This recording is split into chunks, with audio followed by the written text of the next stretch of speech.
அடுத்து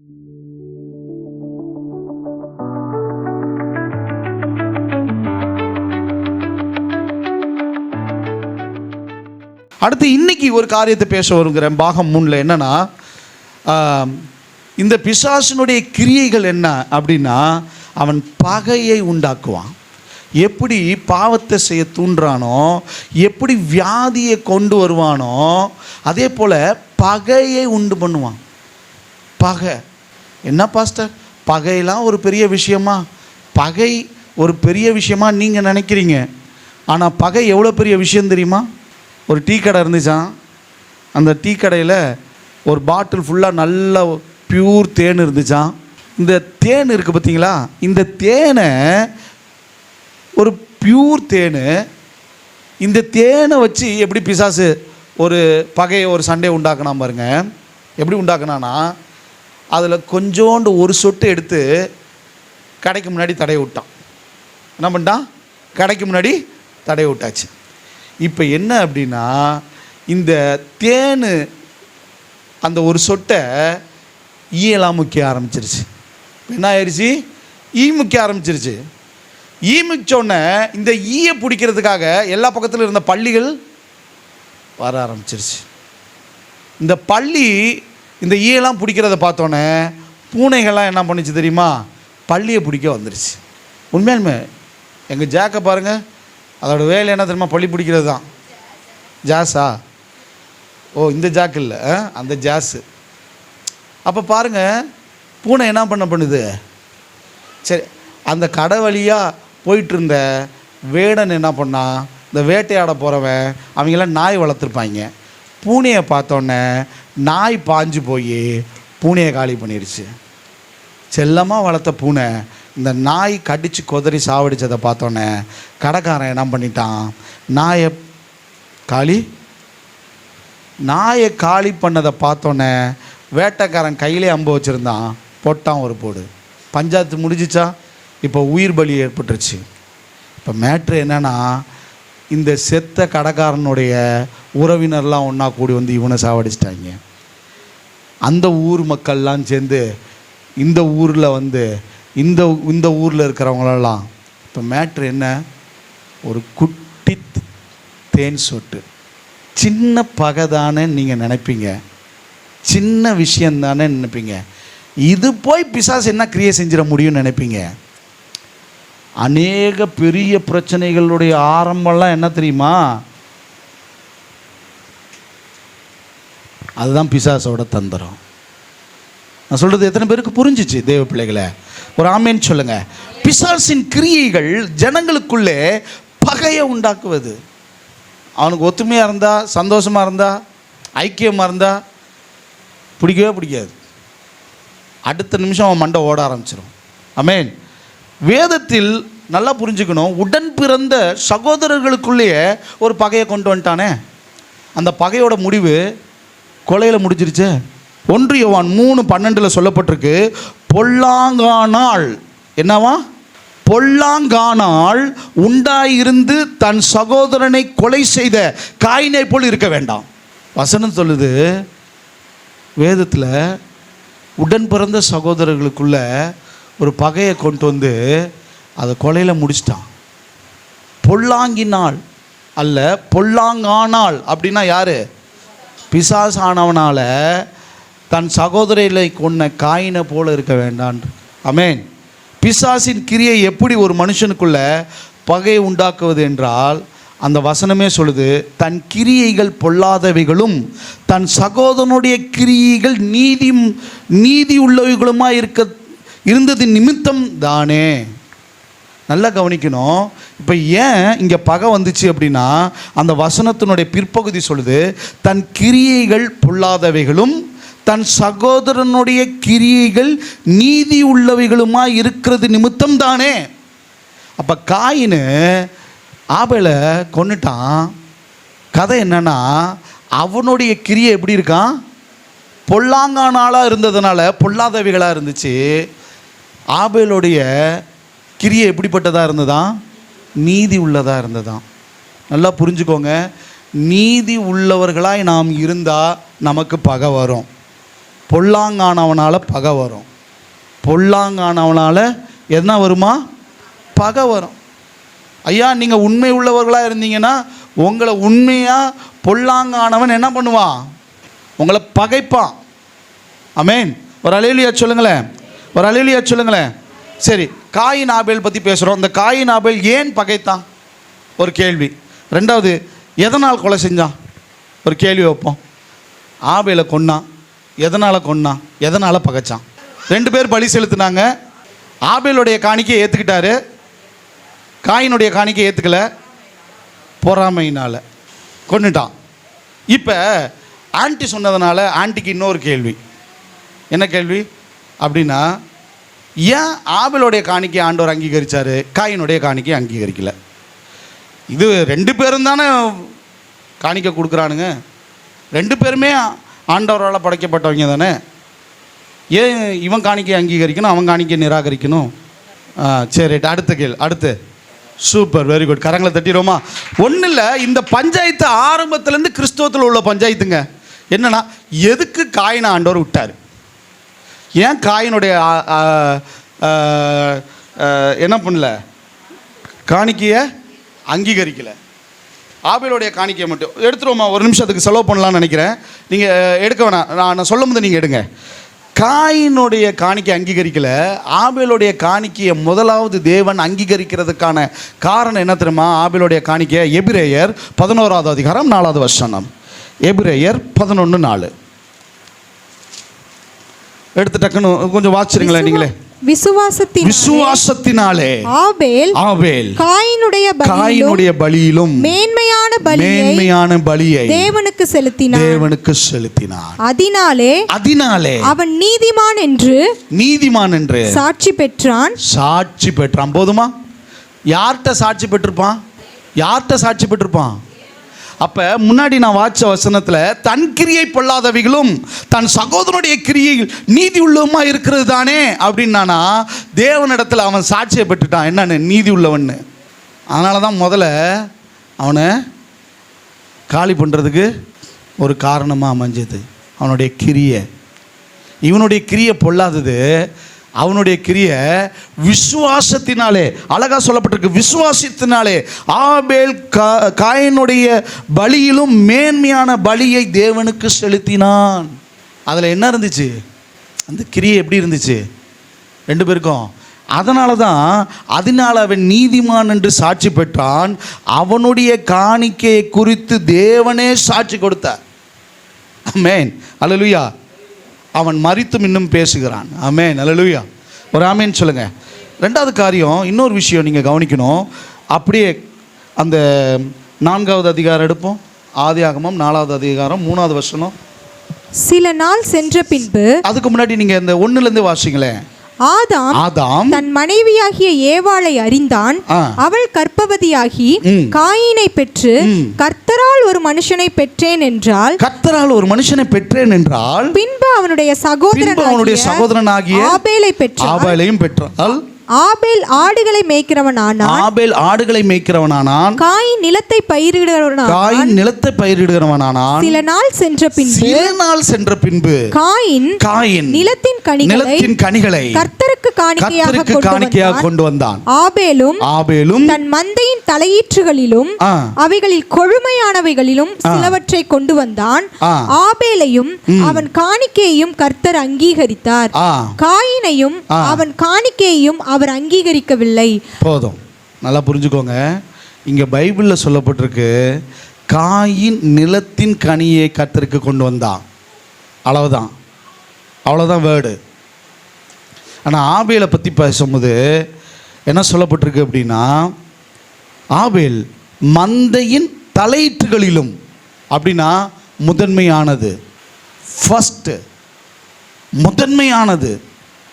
2வது அவைகளில் கொழுமையும், பெஸ்டானது. ஃபர்ஸ்ட் அண்ட் பெஸ்ட் 2மே யாருக்கு தான் கொடுத்தான்? ஆனால் இந்த இடத்துல காயின், நல்லா புரிஞ்சுக்கோங்க, அவனுடைய கிரியை எப்படி இருந்துச்சுன்னா, அவன் ஃபஸ்ட்டும் கொடுக்கல, பெஸ்ட்டும் கொடுக்கல. நல்லா கவனிங்க தேவ பிள்ளைகளை, நீங்கள் பைபிளை பார்க்காதீங்க, என்னைய கவனிங்க. தேவனுக்கு உங்கள் வாழ்க்கையில் ஃபஸ்ட்டு பெஸ்ட்டை கொடுக்க கற்றுக்கோங்க. தேவனுக்கு நீங்கள் கொடுக்கிறது நல்லா கவனிக்கணும், நல்லா புரிஞ்சுக்கோங்க. எப்பா காயினுடைய காணிக்கையை தேவன் அங்கீகரிக்கல, உண்மைதான். அதுக்கு முன்னாடி காயினே அவர் அங்கீகரிக்கல, அது தெரியுமா? எத்தனை பேருக்கு நான் சொன்னது புரிஞ்சிச்சு? எப்பா உன்னையே அங்கீகரிச்சாதானப்பா நீ கொடுக்குற காணிக்கையை அங்கீகரிப்பார். கவனிங்க கவனிங்க தேவ பிள்ளைகளை, நீங்கள் என்ன நினச்சிட்டு இருக்கிறோம்? நம்ம என்ன நினச்சிட்டு இருக்கிறோம்? நம்ம கிரியை எப்படி வேணாலும் இருந்துக்கிட்டோம், நம்ம எப்படி வேணாலும் இருந்துப்போம், ஏன்னா வந்து காணிக்கை போட்டு போயிட்டோம்னா ஆண்டவர் வந்து அங்கீகரிச்சுடுவார்னு நினச்சிட்டு இருக்கீங்களா? கோடி கோடியாக கொட்டி கொடுத்தாலும் சரி, வானம் அவருக்கு சிங்காசனம், பூதிமே அவருக்கு பாதபடி. நீ கையோட கை கொத்தாலும் தண்டனைக்கு தப்ப முடியாது. முதல்ல நம்ம கிரியை கரெக்டாக இருக்கணும். ஃபஸ்ட்டு பெஸ்ட்டு அவருக்கு தான். கொடுக்கறதுல கூட ஜாக்கிரதையாக இருங்க. நான் விசுவாசியாக இருந்தபோது காணிக்க போடுவோம் பாருங்க, அது கூட கிழிஞ்ச நோட்டு, அறத பழசு, செல்லரிச்ச நோட்டை போட்டது கிடையாது. ஏன் தெரியுமா? என் தேவனுக்கு முதன்மையானதை தான் போடுவேன். நம்ம என்ன பண்ணுறோம்? யோசிக்கிறோம். கதவை இந்த பர்ஸு திறப்போம். திறந்த உடனே முதல்ல இருக்கிறதுலையே எது சின்ன நோட்டு, அந்த சின்ன நோட்லேயே எது பழைய நோட்டு, அந்த பழைய நோட்லேயே எது செல்லாத நோட்டு, காயினாக மாறிடுவோம். ஜாக்கிரதை. சொல்கிறது புரியுதா? அவர் நீதியை நடப்பிக்கிறவர், உங்களை குறித்து சாட்சி கொடுக்கிறவர். பாஸ்டர் பார்க்கல, சபை பார்க்கல, விசுவாசி பார்க்கல, ஆமென் அல்லேலூயா, சாட்சி கொடுக்கிறவர் பார்த்துக்கிட்டு இருக்கிறார். சொல்கிறது புரியுதா? இன்னும் சில சபைகளில் நான் பார்த்துருக்கிறேன், சில போதகர்கள் இதை என்னோட பேசியிருக்கிறத பார்த்துருக்கிறேன். சில விசுவாசிகள், நான் இங்கே பேசலை, இதுக்கு பேசலை, எதுக்கு போய் தசமம் வாங்கலாம். இன்னை வரைக்கும் நான் வாழ்க்கையில் தசமம் பாகம்னு சபையில் பேசுனதில்லை. இன்றைக்கி பேசுகிறேன்னெலாம் தவறாக நினச்சிடாதீங்க. ஐயாவுக்கு தேவை வந்துருச்சா, என்றைக்காக இருந்தாலும் பரத்துக்கு நேரம் தான் என் கண்ணு. தசமம் பாகம் இவங்களுக்கு போய் நம்ம கொடுக்கணுமா?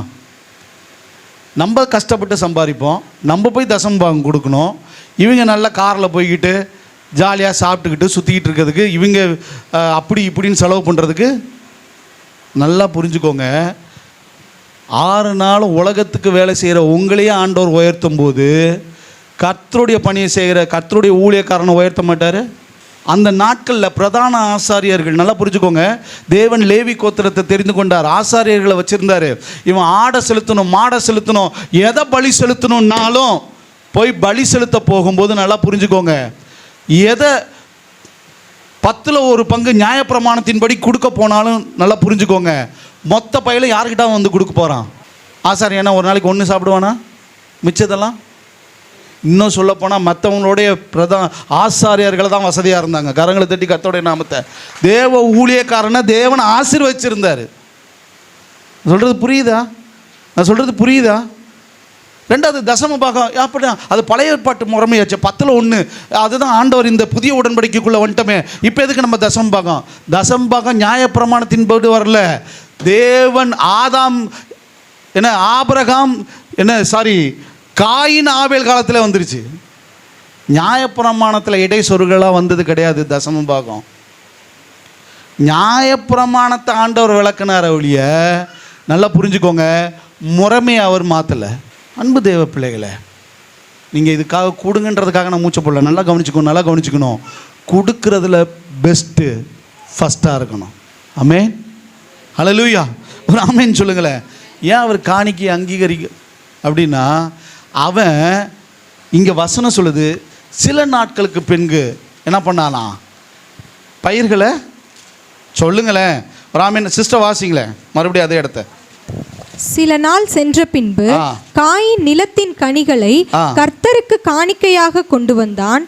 ஆபேலும் தன் மந்தையின் தலையீற்றில் அவைகளில் கொழுமையானவைகளிலும் சிலவற்றை கொண்டு வந்தான்.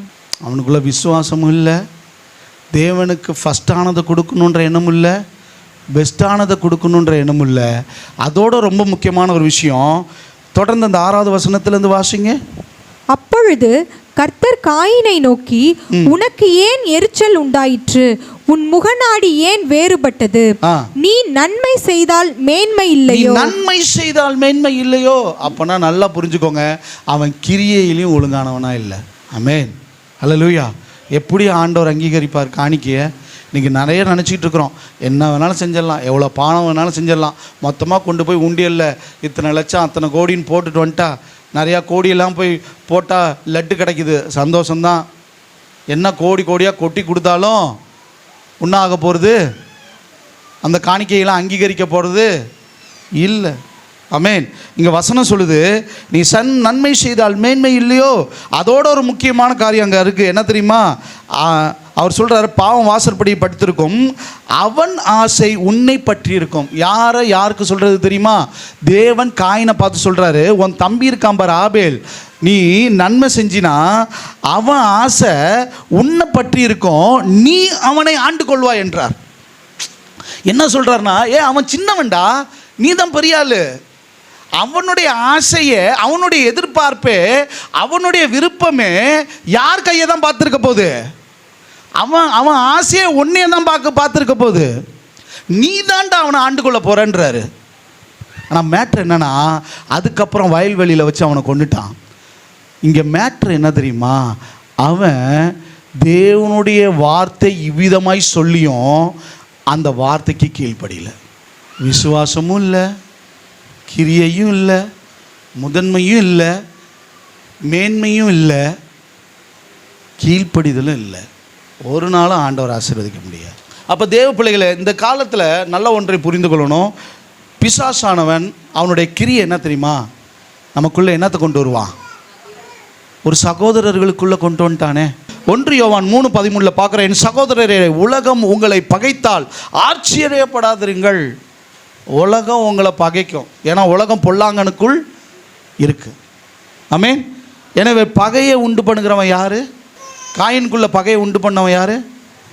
ஆமென். பாருங்க, கணவன் மனைவிக்கு இடையில, போதகர்களுக்கும் விசுவாசிக்கும் இடையில மதக்கலவரம், இனக்கலவரம், யுத்தங்கள், இது எல்லாத்தையுமே கொண்டு வரவன் யாரு? இந்த பகைகளெல்லாம் கொண்டு வரவன் யாரு? அடுத்தது, பகையை இருதயத்தில் வைத்துக்கொண்டு அதை பிசாசின் கிரியை என்று உணராத பரிசுத்தவான்கள் எத்தனை பேர் இன்னும் இருக்கிறாங்க தெரியுமா? ஆமென். அல்லேலூயா. கொஞ்ச நேரம் நீங்கள் அவங்க பரிசுத்தவான் தானே நினச்சிட்டு இருக்கீங்க, உட்காந்து பேசி பாருங்கள், அவங்களுக்குள்ள எத்தனை பேர்கிட்ட அவங்களுக்கு பகை இருக்குன்னு. ஆமென். அல்லேலூயா.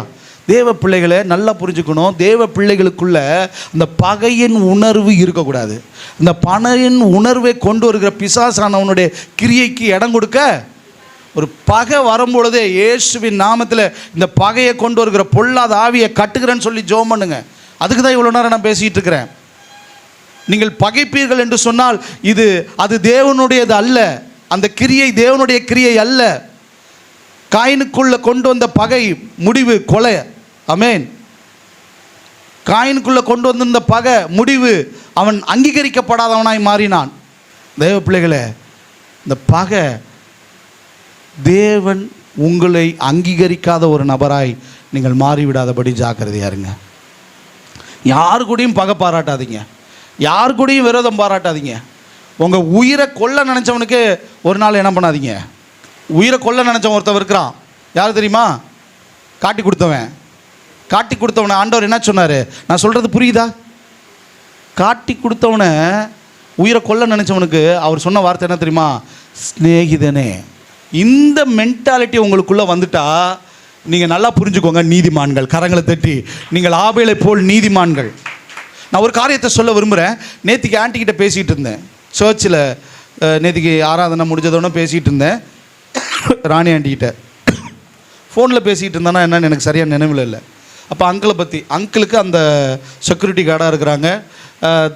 உங்களுக்கு தெரியும் நினைக்கிறேன், விராலிமலை பக்கம் ஒர்க் பண்ணிகிட்டு இருந்தாங்க. போகிற இடத்துலலாம் அவருக்கு பிரச்சனை என்ன தெரியுமா? ரிலீவ் பண்ணுறவன் குடிகாரன். செக்யூரிட்டியாக வரவனுங்கள்லாம் என்ன பண்ணுறாங்க? எல்லாம் குடிகார பயல்களாக இருக்கிறாங்க. கரெக்டாக வந்து என்ன பண்ணுறதில்ல, ரிலீவ் பண்ணுறதில்ல. 2 இடத்துல மாறிட்டார். 2 இடத்துலையும் இதே போராட்டம் தான். டைமுக்கு வர்றது கிடையாது, டைமுக்கு ரிலீவ் பண்ணுறது கிடையாது, லீவ் இஷ்டத்துக்கு போட்டுறது. ஒரு நாள் 12 மணி நேரம்னா, ஒரு ஆள் வரணும்னா 24 மணி நேரம் பார்த்துட்டு வரணும். அடுத்த நாள் அவருடைய வேலையும் பார்த்துட்டு 36 மணி நேரம் பார்த்துட்டு வரணும். யோசிச்சு பாருங்கள். அப்போ புதுசாக வேறு ஒரு இடத்துக்கு மாறிட்டாங்க. அங்கிள் இதை பற்றி பேசுகிறேன்னு தப்பாக நினச்சிக்க வேணாம், என்ன மாறிட்டாங்க. இப்போ ஆண்டி எப்படி இருக்குன்னு கேட்டேன். ஏன்ப்பா கேட்குறீங்க? 6 மணிக்கு டியூட்டி இவர் போகணும், சாயந்தரம் 6 மணிக்கு முடியும். அடுத்து சாயந்தரம் 6 மணிக்கு வருவாங்க, அடுத்த நாள் காலையில் 6 மணிக்கு வரணும். ஒரு நைட்டு போயிட்டார், காலையில் 6 மணிக்கு ரிலீவ் பண்ணுறவன் 6 மணிக்கு வரல, 9:15 வராங்களாம்பா. ரெகுலராக அப்படி தான் பண்ணுறாங்களாம். அப்படின்னும்போது நான் சொன்னேன், ஏன் ஆண்டி பேசாமல் இவரும் 9:15 இவருக்கு ஒரு நாள் மாறும்ல. இவர் பகலில் என்ன பண்ணணும், இந்த 6 மணிக்கு வந்தாங்கல்ல சாயந்தரம், காலையில் 6 மணிக்கு போகணும்ல, 6 மணிக்கு போகாமல் அவங்கள மாதிரி 9:15 போக சொல்லுங்கன்னு நான் சொன்னோன்னே அவங்க ஒரு வார்த்தை அப்படியே என்னை மூஞ்சில் அடித்த மாதிரி ஒரு வார்த்தை சொன்னாங்க. நானே அப்போ தான் யோசித்தேன், ஆண்டவரே நான் ஒரு ஊழியக்காரன், எனக்குள்ளே இப்படி ஒரு எண்ணம் இருக்கலாமா? இல்லைப்பா, நான் அதை என் வீட்டுக்கார்ட்ட சொன்னேன். அவர் என்ன சொல்கிறாரு அப்படின்னா, எவன் எப்படி இருந்தா என்ன, நான் ஆண்டோடைய பிள்ளை, 6 மணினா 6 மணிக்கு அங்கே இருப்பேன். புரியுதா? எத்தனை பேருக்கு நான் சொன்னது புரியுது? அதுதான் நீதிமான். கரங்களை தட்டி கர்த்தரோட என்ன அவன் 8க்கு வரானோ 9க்கு வரானோ அது இல்லை, அவன் வரணும் கரெக்டாக. பதிலுக்கு அதே நான் உங்களை பகைக்கிறவர்களுக்கு, உங்களுக்கு தீங்கு செய்கிறவர்களுக்கு, விரோதமாக செயல்படுகிறவர்களுக்கு பதிலுக்கு அதே செய்யணும்னு நினைக்காதீங்க. நீங்கள் பொல்லாங்கானவனுடையவராகி விடுவீர்கள், பொல்லாதவர்களாய் மாறி விடுவீர்கள். உங்களை பகைக்கிறவனுக்கு, விரோதிக்கிறவனுக்கு நீங்கள் நீதிமானே காமிங்க. ஏன்னா ஆண்டவர் அப்போ தான் உங்களுக்காக தேவன் சாட்சி கொடுக்க முடியும். அவன் சரியில்லை, இவன் சரியில்லை, அவன் அப்படி பண்ணுறான், இவன் இப்படி பண்ணுறான், அவன் விரோதமாக இருக்கான், அவன் இவ்வளோ பகை பண்ணுறான், பண்ணுறவன் நிறுத்த போகிறதில்ல. நீங்கள் அவன் இல்லை, மறந்துடாதீங்க. மேட்டர் என்னன்னா, வசனம் சொல்லுகிறது, என் சகோதரரே உலகத்தில் உங்களுக்கு என்ன உண்டு, உலகம் உங்களை பகைத்தால் என்ன பண்ணக்கூடாது, ஆச்சரியப்படாதீங்க. ஆண்டவர் எழுதி வச்சிருக்காரு, ஏன்பா ஆச்சரியப்படுற? உலகம் ஒன்று பகைக்க தான் செய்யும். நீ நீதிமான், நீ நீதிமான்ற சட்டையை கழட்டி வச்சுட்டு போடலாங்கன்னு ஆயிராத. நான் சொன்னது எத்தனை பேருக்கு புரிஞ்சிச்சு? ஒரு ஆமேன்னு சொல்லுங்களேன், ஒரு அல்லேலூயா சொல்லுங்களேன். ஜனங்களுக்குள்ளே பகையை உண்டாக்குற பிசாசனுடைய கிரியைக்கு என்ன பண்ணணும்? எச்சரிக்கையாக இருங்க. கட்டி ஜோம் பண்ணுங்க. ஆண்டவரே, என்னை பகைக்கிற இந்த ஆவியை கட்டுக்கிறேன், எனக்கு விரோதமாக செயல்படுகிற ஆவியை. அவன் மனுஷனோட போராடிட்டு இருக்காதீங்க, ஆவியின் மண்டலத்தில் போராட கற்றுக்கோங்க.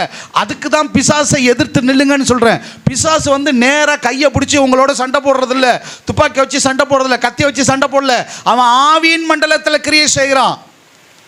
நீங்கள் மனுஷனோட நேராக போராடிட்டு இருக்கிறீங்க. உங்கள் போராட்டத்தை, யுத்த களத்தை கொஞ்சம் மாற்றுங்க, யுத்த சிந்தனையை மாற்றுங்க, யுத்த செயலில் மாற்றுங்க. சமீபத்தில் ஒருவர் வந்து என்கிட்ட ஆலோசனை கேட்டாங்க. கேட்டதுக்கு நான் சொன்ன காரியம் அதுதான். நான் வெளிநாட்டுக்கு போகும்போது எவன் என்னை வேலையை விட்டு தூக்கணும்னு நினச்சானோ, எவன் இங்கேருந்து இவனை அமுச்சு விடணும்னு நினச்சானோ, எவன் என் காலை வாரி விடணும்னு நினச்சானோ, அவனை ஏற்று நான் போராட முடியாது. நான் அப்போ தான் போயிருக்கிறேன். அவங்க கூட சண்டை போட முடியாது, வாக்குவாதம் பண்ண முடியாது. ஏற்கனவே அவன் ஃபோர்மனாக இருந்து ஆப்ரேட்டராக என்ன பண்ணியிருக்கிறாங்க, டீம் ப்ரொமோஷன் பண்ணி கொடுத்துருக்காங்க. எங்கடா அவனை வேலையை விட்டு எடுத்துருவாங்க, அதனால தான் என்னையை கூப்பிட்டுருக்காங்களோன்னு நினச்சிக்கிட்டான். என்னை காய்மாலமாக பார்த்தான், எப்படா பழி வாங்குறதுன்னு பார்த்தான், எப்படா அடுத்த ஃப்ளைட்டில் இவனை ஏற்றி விட்றதுன்னு பார்த்தான். நான் ஒன்று பண்ணேன், அவன்கிட்ட சண்டை போடலை, வாக்குவாதம் பண்ணலை, எனக்கு எதையும் சொல்லிக் கொடுக்க மாட்டான். இவனுக்கு ஒன்றும் தெரியலன்னு அனுப்புறதுக்காக என்னென்ன பண்ணணுமோ பண்ணுறான். நான் ஒன்று தான் சொன்னேன், நான் வந்து ரூமில் அழுவேன், கண்ணீரோடு அழுவேன், முழங்கால் போட்டு அழுவேன். அந்த மனுஷனுடைய கண்களை எனக்கு தயவு கொடுங்க. அந்த மனுஷன் உருப்படாமல் போகணும், நாசமாக போகணும், என்னை பகைக்கிறான், என்னை விரோதிக்கிறான், அவன் அழிஞ்சு போகணும்னு நான் நினைக்கல. என் ஜபம் அப்படிப்பட்ட மனுஷனுடைய கண்கள் எனக்கு தயவு கொடுங்க. நான் ஒன்று சொல்லட்டுமா? அந்த பகைக்கிறவன் எனக்கு நண்பனாய் மாறினான், ஆருயின் நண்பனாய் மாறினான். என் பிள்ளை பிறக்கிறதுக்கு என் ஒய்ஃபு முடியாமல் இருக்கிறாங்கன்னு ரிசைன் பண்ணிட்டு வந்துட்டேன். நான் வந்து என் பிள்ளை பிறந்து 6 மாதம் கழித்து மறுபடியும் அதே கம்பெனிக்கு போகிறதுக்கு அவன் ஃபோர்மனாக ஆண்டவர் உயர்த்தினார். டே விக்டர் வா, நான் உனக்கு விசா அனுப்புகிறேன்னு எனக்கு மறுபடியும் அங்கே வர வச்சவனே வந்தான். உங்கள் பகைக்கிறவர்களுக்காக ஜெபிங்க, திருப்பி பகைக்காதீங்க. ஆமென், அல்லேலூயா. உங்களுக்குள்ள பகையை கொண்டு வருவான் பிசாசு, அவன் மன்னிக்கிற இருதயத்தை கொண்டு வந்து சாட்சியாக நிறுத்துறது தேவன். புரிஞ்சுச்சா? Simple logic. பிசாசுக்கு எதிர்த்து நிற்கணும்னா அவன் என் கண்ணை போட்டான், அவனுக்கு 2 கண்ணை போடணுன்றது அல்ல மேட்ரு. ஆவியின் மண்டலத்தில் யோசிக்கிறவன் அவனை கட்டி ஜெபிக்க கற்றுக்கணும். ஆமென். அவன் மனம் மாறும்படிக்காய் ஜெபிக்க கற்றுக்கணும். அவனுடைய சுவாபம், இங்கே எல்லாருமே நல்லவங்க, எல்லாருமே நல்லவங்கங்க. தேவனுடைய படைப்பில் ஒருத்தவனும் கெட்டவன் கிடையாது. அவனுக்குள்ள கிரியை செய்கிற ஆவி, அதை கட்டிட்டா போதும். பேதுரு நல்லவருங்க, தேவனுடைய சீஷனுங்க, அவருக்கு அன்பா இருந்தவங்க, அவன் மந்தையை மேய்ப்பானான்னு கேட்குறவருங்க, நீ தேவனுடைய ஜீவனுள்ள கிறிஸ்துன்னு சொன்னவங்க. ஆனால் அப்பால போய் சாத்தானேன்னும் போது அவர் பேதுரை சொல்லலை, பேதுருக்குள்ள கிரியை செய்கிற ஆவியை சொன்னார். ஆமென், அல்லேலூயா. பேதுருக்குள்ள கிரியை செய்ய, உங்களுக்கு விரோதமாய் பகைக்கிற ஆவியை கட்டுங்க. பகைக்கிற ஆவியை என்ன பண்ணுங்க, யுத்தம் பண்ணுங்க. நம்ம என்ன நினச்சிட்றோம், மனுஷன் எனக்கு பகன்னு நினச்சிட்றோம். அந்த சிஸ்டர் என்னை பார்த்து அப்படி பேசி விட்டாப்புல, காலத்துக்கு அவளுக்கு ஒரு புள்ளி வச்சுட்டேன், அவளை முடிச்சிட்றான் பாரு. அது இல்லை, அந்த பிரதர் எனக்கு இவ்வளோ பெரிய துரோகம் பண்ணிட்டாங்க, அவங்கள எப்படியாவது காலி பண்ணுறேன் பாரு.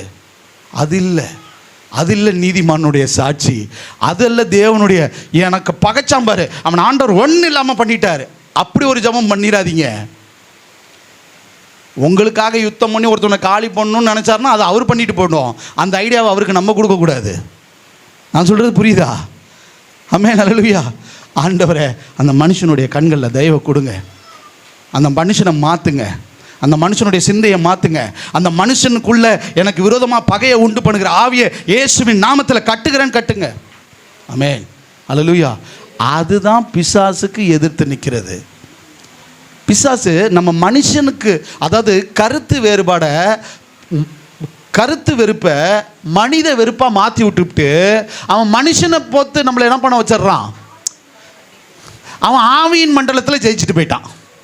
ஹே, அவன் புள்ளன்னு சொன்னில்ல, ஞானஸ்தானம் எடுத்தார்ல, அவர் தான் அவ்வளோ வைராக்கியமானவன், நீதிமானவன், சன்மார்க்கன், உத்தமன்லாம் சொன்னில்ல, இதோ பண்ணி விட்டான்ல, இதோ பேசுனதை கேட்டில்ல அப்படின்றான். அவனை ஒவ்வொரு தடவையும் ஆவியின் மண்டலத்தில் ஜெயிக்க விட்டுட்டு நம்ம மாம்சத்தில் போராடுறதை நிறுத்துவோம். ஆமென், அல்லேலூயா. நாம் ஆவியில் போராட கற்றுக்கணும், யுத்தம் பண்ண கற்றுக்கணும். ஆமென், ஒரு ஆமென் சொல்லுங்களேன். சரி, நேரம் முடிஞ்சிருச்சு. நான் ஒரு நிமிடத்தில் இன்னொரு காரியம் சொல்லி முடிச்சிடுறேன். என்ன தெரியுமா? 2வது, பிசாசனுடைய கிரியை தடைகளை கொடுப்பான். என்னத்தை கொடுப்பான்? தடைகளை. இன்னைக்கு அனைவரோட வாழ்க்கையில் தடை. ஏன் உலகத்தானை பற்றி பேசல, தேவ பிள்ளைகளுக்கு சொல்கிறேன், கிறிஸ்துவ பிள்ளைகளுக்கு சொல்கிறேன், சபைக்கு வர பிள்ளைகளோட வாழ்க்கையில் சொல்கிறேன். தடைகள் இருக்குது. இன்னைக்கு இன்று தேவ ஜனங்களுக்குள்ள காணப்படும் தடைகளுக்கு அளவே இல்லை. படித்த பிள்ளைகளுக்கு என்ன கிடைக்கல? இன்னும் வேலை இல்லை, வேலை இல்லாமல் தடைப்பட்டிருக்கு. ஆமென், அல்லேலூயா. படிக்கிற பிள்ளைகளுக்கு என்ன இல்லை? கல்வியில் தடை, வேலை இல்லாமல் தடை. திருமண வயதை அடைந்திருந்தோம், ஆணாக இருக்கட்டும் பெண்ணாக இருக்கட்டும், திருமணத்தில் தடை. எவ்வளோ அலைன்ஸ் பார்த்துட்ருக்கோம், ஒன்றும் செட் ஆகலை. பிசாசனுடைய கிரியை திருமணத்தை தடை பண்ணி வைக்கிறான். ஆமென், அல்லேலூயா. பாருங்கள், அது மாத்திரமில்ல, கர்த்தரை ஆராதிக்க செல்ல என்னது? காலையில் 8:45க்கு சர்ச்சு, 8:45க்கு சர்ச்சு கரெக்டாக வந்துடணும்னு எல்லாரும் தான் நேசிக்கிறோம். எல்லாரும் தான் என்ன பண்ணுறோம், 8:45க்குள்ளே உள்ளே இருக்கணும்டான்னு சந்தோஷமாக என்ன பண்ணுறோம். இன்றைக்கி ஞாயிற்றுக்கிழமை கரெக்டாக டைமுக்கு போயிடணுன்னு ஆசைப்படுறோம். எல்லாராலையும் முடிஞ்சிருதா? தேவனுடைய ஆராதிக்க செல்ல என்னது? அப்போ தான் ஒரு சொந்தக்காரங்க வந்து உள்ளே போடுவாங்க. பார்த்துருக்கீங்களா? கதவை மூடலான்னு வந்து என்ன கிளம்பிட்டீங்களா சர்ச்சுக்கு? கிளம்பிட்டோன்னு தெரியுதுல, அப்போ போக வேண்டியது தானே. சரி, இந்த கொடுத்துட்டு போயிடலான்னு வந்தேன். அப்போ நம்ம ரோட்டில் இன்னும் பேச முடியுமா? 2 நிமிஷம் உள்ளே வாங்க, அளவுதான். உள்ளே வந்தோன்னே உட்காந்து வடை பாயசம்லாம் சாப்பிட்டு, மட்டன் பிரியாணிலாம் சாப்பிட்டுட்டு அன்றைக்கி ஆராதனை கட்டு. நல்லா கவனிங்க அன்பு தெய்வ பிள்ளைகளை. ஆராதிக்க செல்ல தடை, ஆராதிப்பதற்கே தடை. பாப்பா இன்னைக்கு சிஸ்டர் எங்கள் பாப்பாவை காணோம், ஆராதனை நடத்துறீங்க. அவங்க அழகாக ஒரு காரியம் பண்ணாங்க தெரியுமா? ஆராதனை எடுக்கும்போது அந்த ஸ்டார்டிங்கில் ஏதோ ஒரு டிஸ்டர்ப் ஆகிற மாதிரி எனக்கு நான் ஃபீல் பண்ணேன். ஏதோ ஒரு டிஸ்டர்ப் ஆச்சு. உடனே அந்த ஆவியில் கட்டுற ஒரு அனுபவம், ஜெபத்தில், ஆண்டவரே உம்மை நாங்கள் ஆராதிக்கிறதுக்கு எந்த ஒரு தடையும் இருக்கக்கூடாதுன்ற வார்த்தையிலெல்லாம் பயன்படுத்தினாங்க. அப்போ ஆராதிக்கிறதுக்கு கூட என்ன பண்ணுவான் பிசாசு? தடை பண்ணுவான். ஆமென். ஜெபிக்க தடை. ஜெபிக்கணும்னு நினைக்கிறேன், முழங்கால் போட்டு ஜெபிக்கணும்னு நினைக்கிறேன், மணிக்கணக்கில் ஜெபிக்கணும்னு நினைக்கிறேன், இல்லை ஜெபத்துக்கு வரணும்னு நினைக்கிறேன், வர முடியல, தடை. கொடுக்கறதுல என்னது? தடை. சாட்சி சொல்வதில் என்ன பண்ணுறது? தடை. நற்செய்தி கூட்டங்களுக்கு வருவதற்கு, ஊழியத்திற்கு வருவதற்கு என்னது? தடை. இப்படிப்பட்ட ஏராளமான தடைகளை பிசாசு கொண்டு வருவான். பாருங்கள், 1 தெசலோனிக்கர் 2:18 பார்க்குறோம். என்ன தடைகள் இருந்தாலும் வசனம் சொல்கிறது, ஆகையால் இந்த தடைகளை கொண்டு வரவன் யாருன்னு சொன்னேன்? இந்த தடையை கொண்டு வரது யாருன்னு சொன்னேன்? ஒரு ஆமேன்னு சொல்லுங்களேன், ஒரு அல்லேலூயா சொல்லுங்களேன், நல்லா கரங்களை தட்டி கர்த்தருடைய நாமத்தை. பிசாசு எப்படி நம்ம வாழ்க்கையில் பகையை கொண்டு வரானோ, அதே போல் பிசாசு என்ன கொண்டு வரான்? அவனுடைய கிரியை என்னது? பகை. அடுத்தது இப்போ என்னது? தடை. பிசாசு தாங்க தடையை கொண்டு வரான். எவ்வளோ காரியங்கள் நான் இப்போ சொன்ன பாருங்கள், திருமணத்தில், படிப்பில், வேலையில், ஆவிக்குரிய ஜீவித்தில் இந்த தடைகள் கொண்டு வரான். இந்த தடைகளை குறித்து பவுல் அப்போஸ்தலனே சொல்லியிருக்கிறாரு. பைபிள் எடுத்து பார்ப்போம். 1 தெசலோனிக்கர் 2:18 எடுத்து வாசிங்க. சத்தமாக வாசிங்கம்மா. ஆகையால் நாங்கள் உங்களிடத்தில் வர இரண்டொரு தரம் மனதாயிருந்தோம். பவுலாகிய நானே வர மனதாயிருந்தேன், சாத்தானோ எங்களுக்கு தடை பண்ணினான். புரியுதா ஐயா? அவங்க சொல்கிறாங்க, என்ன சொல்கிறான்னா, ரெண்டொரு தரம் மனதாக இருந்தேங்கிறாரு பவுல். உங்களை சந்திக்க நான் வரணும்னு. ஆனால் என்ன பண்ணுறானா, சாத்தான் எங்களை என்ன பண்ணுறானா? புரியுதா? தேவ பிள்ளைகளை உங்கள் உயர்வுக்கு, உங்கள் வாழ்க்கையில் உயர்வை காண முடியாதபடி தடை பண்ணுறவன் யார்? உங்கள் வாழ்க்கையில் ஆசீர்வாதத்துக்கு தடையாக இருக்கிறவன் யார்? உங்கள் வாழ்க்கையில் நீங்கள் ஆவிக்குரிய நிலையில் எழும்ப முடியாதபடிக்கு தடையாக இருக்கிறவன் யார்? ஜெபிக்க முடியாதபடி, வேதத்தை வாசிக்க முடியாதபடி தடையாக இருக்கிறவன் யார்? ஜாக்கிரதை. இங்கே பவுல் சொல்கிறாரு, சாத்தான் எங்களை என்ன பண்ணுறான்? அது மாத்திரம் இல்லை, ரோமர் 1:12-13 பார்க்க முடியும். எவ்விதத்திலாவது நான் உங்களிடத்தில் வருகிறதற்கு தேவனுடைய சித்தத்தினாலே எனக்கு நல்ல பிரயாணம் சீக்கிரத்தில் கிடைக்க வேண்டும். அது மாத்திரம் வேண்டிக் கொள்கிறேன். சகோதரரே, புறஜாதிகளான மற்றவர்களுக்குள்ளே நான் பலனை அடைந்தது போல உங்களுக்குள்ளும் சில பலனை அடையும்படிக்கு உங்களிடத்தில் வர பலமுறை யோசனையாயிருந்தேன். ஆயினும் இதுவரைக்கும் எனக்கு தடை உண்டாயிற்று என்று நீங்கள் அறிந்து கொள்ள விரும்புகிறேன். பிசாசு தடை பண்ணுறான். தேவ பிள்ளைகளை, உங்கள் வாழ்க்கையே எழும்ப மாட்டேங்குது, உங்கள் வாழ்க்கையே மாற மாட்டேங்குது, உங்கள் சூழ்நிலையே மாற்ற மாட்டேங்குது. நான் இதையும் யோசிக்கிறேன், இப்படி ஆகணும்னு யோசிக்கிறேன், அப்படி ஆகணும்னு யோசிக்கிறேன். ஆனால் அந்த நிலையை விட்டு அடுத்த நிலைக்கு போக முடியாதபடிக்கு தடை பண்ணுறவன் யார்? அப்போ பிசாசு தடை பண்ணுறாருன்னா உங்களுக்குள்ள ஒரு கேள்வி வரலாம், ஆண்டவர் தடை பண்ண மாட்டாரா? ஆண்டவர் இது வரைக்கும் தடையே பண்ணது இல்லையா? தேவன் ஒரு மனுஷனுக்கு கொடுக்குற தடைக்கும் பிசாசானவன் ஒரு மனுஷனுடைய வாழ்க்கையில் கொடுக்குற தடைக்கும் வித்தியாசம் இருக்குது. நான் சொல்கிறது புரியுதா? அப்போ தேவன் ஒரு மனுஷனுடைய வாழ்க்கையில் தடை பண்ணுவாரானா, உங்களுக்கு புரிகிற மாதிரி சொல்லி முடிக்கிறேன். என்னென்னா, இப்போ எங்கள் அப்பா நான் சிறு பிள்ளையாக இருக்கும்போது இறந்துட்டாருன்னாங்க. எனக்கு கூட பிறந்தவங்க 2 பேர். ஒன்று சாரா, இன்னொன்று ஜான்சி, இன்னொன்று விக்டர். சரியா? என் பெரியக்கா, சின்னக்கா, நான். எங்கள் அப்பா 1990 இறந்துட்டார். அப்பா ரயில்வேல ஆஃபீஸர். பொதுவாக ரயில்வேஸில் ஒருவர் இறந்துட்டா, ஒர்க்கிங் பீரியடில் இறந்துட்டா, அவங்களுக்கு ரீப்ளேஸ்மெண்ட்டாக அந்த ஃபேமிலியில் ஒருத்தவங்களுக்கு வேலை உண்டு கன்ஃபார்மாக. அது மனைவியோ பிள்ளைகளோ, இந்த 2 பேருக்கு உண்டு. சரியா? ஒன்று மனைவியாக இருக்கணும், இல்லை அவங்களுடைய ரத்த உறவு பிள்ளையாக இருக்கணும், பெத்த பிள்ளையாக இருக்கணும். இப்போ பொதுவாக ரயில்வேஸில் யார் அந்த ஒர்க்கிங் பீரியடில் இறந்தாலும் உடனே அவங்களுக்கு பொம்பளை பிள்ளைகளே இருந்தாலும் ஆம்பளை பயல்களுக்கு தான் வேலை வாங்குவாங்க. ஏன்னா ஆம்பளை பையனா டக்குன்னு அவன் போய் சம்பாரித்து அக்காங்களை காப்பாற்றிக்குவான், அம்மாவை காப்பாற்றிக்குவான் அப்படின்னு சொல்லிட்டு. இல்லை பொம்பளை பிள்ளையாக இருந்தால் கல்யாணம் பண்ணி கொடுத்துட்டோம்னா அடுத்து இந்த குடும்பம் எப்படி இருக்கணும்? சிரமத்தில் இருக்கணுமே. அம்மா அப்பாவுக்கு முன்னாடியே கவர்மெண்ட் டீச்சர் அவங்க. ஸோ இப்போ என்னென்ன டாடி இறந்துட்டாங்க. எங்கள் மாமாவோடைய ஆலோசனை, மாமா என்ன பண்ணிட்டாங்க, இப்போ அன்றைக்கி இருக்க காலம்லாம் எப்படி இருக்குமோ தெரியாது, புள்ள ஷாரா தானே, நீ ஷாராவுக்கு என்ன பண்ணு, ரயில்வே வேலையை வாங்கிருன்னு. இப்போ வேலையை வாங்கிட்டாங்க அக்காவுக்கு. இப்போ எனக்கு ரயில்வே வேலை என்ன ஆயிடுச்சு, போச்சு. நான் ரயில்வே வேலையில் இருக்க வேண்டியவன், ரயில்வே ஜாபில் இருக்க வேண்டியவன். எனக்கு நான் போய் படிச்சுலாம் இல்லை, படிக்காமே எனக்கு ஒரு ரயில்வே வேலை ரெடியாக இருந்தது. இப்போ அந்த விட என்ன ஆகிப்போச்சு, நல்லா புரிஞ்சுக்கோங்க. நான் எங்கள் அப்பா உயிரோடு இருந்திருந்தாருன்னா நான் இன்றைக்கி அமெரிக்காவில் இருந்திருப்பேன். ஒன்று டாக்டராக இருந்திருப்பேன், இல்லை குறைஞ்சபட்சம் ஒரு இன்ஜினியராவது இருந்திருப்பேன், இல்லை யூஎஸ் அந்த மாதிரி இருந்திருப்பேன். ஏன்னா எங்கள் டேடி அப்போவே பக்கா டேலண்டட், பக்கா பிளானிங்கு. அந்த நாட்கள்லேயே நாங்கள் நல்லா ரிச்சாக இருந்தவங்க. எல்லாத்தையும் அதுக்கப்புறம் நடுத்தருவுக்கு வந்தோம். அப்பா இறந்ததுக்கப்புறம் அந்த கதை வேறு. கண்டிப்பாக ஏதாவது வெளிநாட்டில் இருந்திருப்பேன், இல்லாட்டி அந்த மாதிரி ஸ்டேட்டஸில் இருந்திருப்பேன். ஆனால் ஊழியக்காரனாக இருந்திருக்க மாட்டேன். ஒரு பாரம்பரிய கிறிஸ்துவ சபையில் போயிட்டு வந்துருக்கிறவங்களாம் இருந்திருப்போம். சரி, எங்கள் டேடி இறந்துட்டார். இறந்ததுக்கப்புறம் எங்கள் டேடியோட வேலை எனக்கு கிடச்சிருச்சு, கிடைக்காது, தடைப்பட்டுருச்சு. சரியா? இப்போ அந்த வேலை எனக்கு கிடச்சிருந்ததுன்னா இன்றைக்கி ரயில்வேல ஒரு சாதாரண ஒர்க்கராக இருந்திருப்பேன். உண்மை என்ன தெரியுமா, இந்த கவர்மெண்ட்டில் இல்லை, தேவன் என்னை துபாய் கவர்மெண்ட்டில் வேலை செய்ய கர்த்தர் கிருபை செய்தார். நான் ஆல்குவிஸ் துபாய் கவர்மெண்ட் எம்ப்ளாய், கன்சல்டன்சியில் போய் வேலை செஞ்சவங்க கிடையாது. நீங்கள் யாராவது நம்பலைன்னா என் டாக்குமெண்ட் எடுத்து காமிக்கிறேன். நான் துபாய் கவர்மெண்ட்டில் வேலை செஞ்சவன். புரிஞ்சிச்சா? எனக்கு சம்பளம் துபாய் கவர்மெண்ட்டு. நான் அங்கே இருந்திருந்தேன், எனக்கு எல்லாம் பிஎஃப்லேருந்து அதுலேருந்து இதுலேருந்து இது லைஃப் லாங் ஒர்க், என்னது ரிட்டையர்ட் ஆகிற வரைக்கும் நாங்கள் ஒர்க் பண்ணலாம். எனக்கு 3 வருஷம் 2 வருஷம்லாம் கிடையாது. வேலையை எழுதி கொடுத்துட்டு தான் வந்தேன். அல்க்விசிஸ் கவர்மெண்ட்டுன்னு போட்டால் தெரியும். ஓகேவா, ஃபைன். இப்போ ஆண்டவர் இந்த கவர்மெண்ட்டில் இல்லை, துபாய் கவர்மெண்ட்டில் வேலை செஞ்சார். வேலை செய்ய ஆண்டவர் கிருபை செய்தார். இப்போ அதோட ரொம்ப முக்கியம் என்னென்னா, அவருடைய கவர்மெண்ட்டுக்கு இப்போ ஊழியம் பண்ணிகிட்டு இருக்கேன். கரங்களை தட்டி கர்த்தருடைய நாமத்தை. அன்னைக்கு எனக்கு இந்த ரயில்வே வேலை கிடச்சிருந்ததுன்னா இன்றைக்கி நான் ஒரு ஊழியக்காரன் இருக்க முடியாது. அந்த நாட்களில் அந்த வேலை தடைப்பட்டது. எங்கள் மாமாவும் அதை வெளிப்படையாக சொல்லிட்டார். போன தடவை, இந்த தடவை இல்லை, காரில் காலையகத்தில் 5 மணிக்கு 6 மணிக்கோ போய் கார்லேருந்து கூட்டிகிட்டு வந்துட்டுருக்கிறேன் நேராக வீட்டுக்கு ஜங்ஷன்லேருந்து. டே எப்போ இந்த சர்ச்சு தொடங்க போனோம்ல குருநாதம், அப்போ சொல்லுங்க மாமா அப்படின்னு. இல்லை, உன் வாழ்க்கையை நானே கெடுத்துட்டேன். நீ ரயில்வேல வேலை செய்ய வேண்டியவன், கவர்மெண்ட் ஜாபில் இருக்க வேண்டியவன், அவளுக்கு வேலை வாங்கி கொடுத்து உன் வாழ்க்கையை நான் கெடுத்துட்டேன்.